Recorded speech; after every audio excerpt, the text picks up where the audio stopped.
Sebuah rekaman CCTV di salah satu rumah warga sipil di Krivoy Rog merekam peristiwa ledakan yang terjadi pada malam hari. Rekamannya kemudian ramai beredar di media sosial Twitter pada Selasa, 6 Desember 2022. Tampak gumpalan asap mengepul di salah satu distrik kota. Dalam keterangan unggahan disebutkan tidak ada alarm yang diumumkan sebagai penanda peristiwa berbahaya di wilayah tersebut. Namun pemerintah Ukraina berjanji akan mencari tahu apa yang sebenarnya terjadi.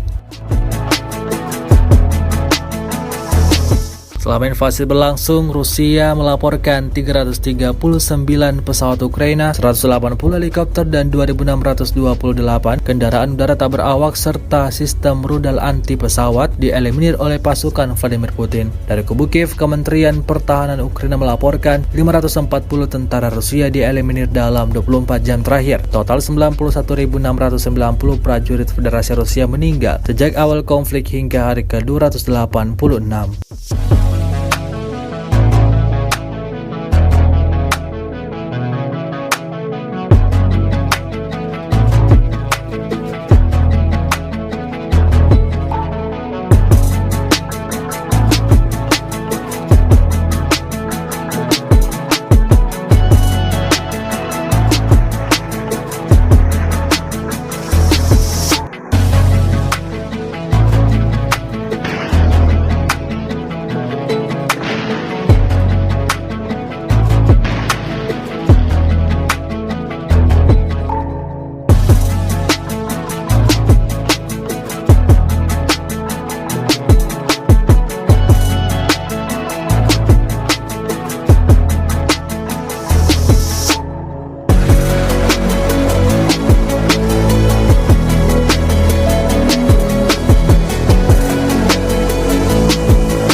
Terima kasih sudah nonton. Jangan lupa like, subscribe, dan share ya.